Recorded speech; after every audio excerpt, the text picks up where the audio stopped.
Alice Stewart. Alice, let me start this round with you. What will you be looking for in tomorrow's debate? Who is most in need of a breakthrough moment? Well, clearly, DeSantis really has his name on the line here, given there's such a high level of expectation. But any number of the other candidates have the opportunity to really break through. And here's the thing that I think is important. We all know that Donald Trump is the de facto head of the Republican Party right now, but he will be a factor in this debate stage for these other candidates for the sheer reason that his hot air will not be sucking the oxygen out of the room on that debate stage. And it gives more time for these candidates to make their case. And I encourage them strongly to punch, pivot, and be appealing. Punch back on Donald Trump as someone who has lost repeatedly since he has been in the White House. Pivot to your message and stay on course with your message and how you can turn this country around on the economic level, and be appealing. Appeal to the voters, connect with them, because voters will support someone that is likable, and that's a big factor in the debate. Certainly is. Kate, Trump says he will surrender himself on Thursday in Georgia. Do you see this as a deliberate attempt to try to overshadow and counter any momentum from the Republican debate? Well, I can't get in Donald Trump's head, but we know in addition to being a politician, he fancies himself a TV producer. And I think he is probably trying to produce some television here. I mean, there's no question, as Elena was just saying earlier, the day after the debate is a big day for the people who had big nights on the stage, who had their moment where they really landed their message.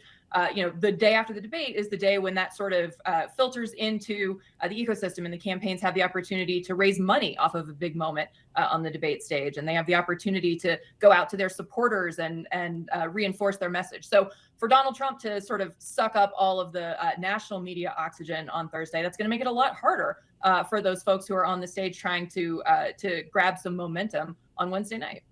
You know, it's interesting, Jeff. Ron DeSantis says he expects others will go after him with Trump not being there on the stage. What are the candidates signaling about their debate strategy? Well, if we have already seen some of these strategies really playing out on the campaign trail, that is the best place for most of these candidates to try out their lines, to test their distinctions and differences with their fellow candidates. So one thing I'm looking for are the fellow governors on stage, or former governors.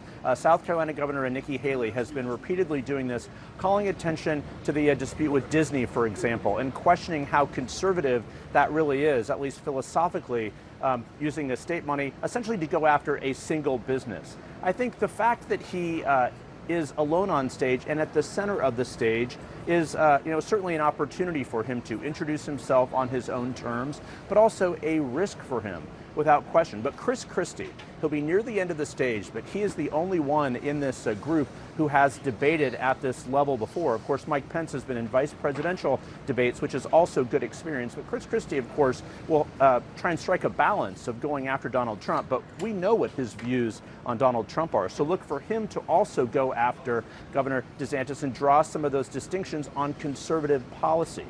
So that, of course, is one of the reasons he will be at the center of all this. But how the governor handles this could really answer the question in the days after the debate, whether it's overshadowed by Donald Trump or not. It won't be overshadowed in the eyes of some of these early state voters.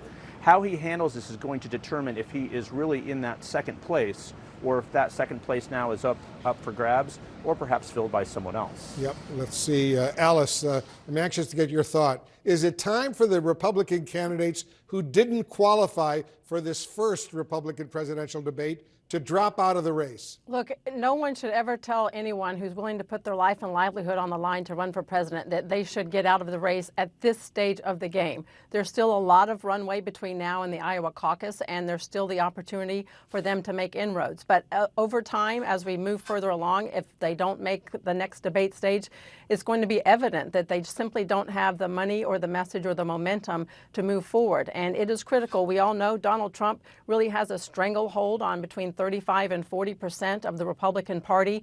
That means 60% of Republican voters are up for grabs. And the sooner that the Republican Party can winnow down to one or potentially two candidates and galvanize their support behind that person, the better chance the party has of nominating someone outside of Donald Trump, which in turn means a better chance of winning in the general election. And it's interesting, Kate, tomorrow's debate takes place in Milwaukee, Wisconsin, which is where the Biden campaign is launching its first state-specific ad campaign. Is this the right strategy for Biden right now to try and insert himself into this conversation around the GOP debate?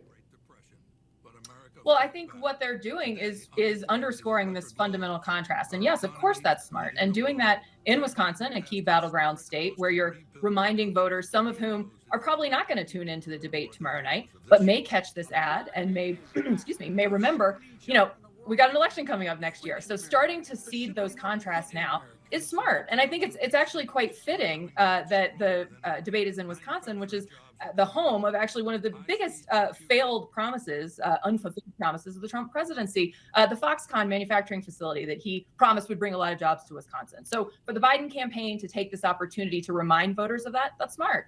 Yeah, Wisconsin being a key battleground state. Guys, thank you very, very much. And stay with CNN for analysis of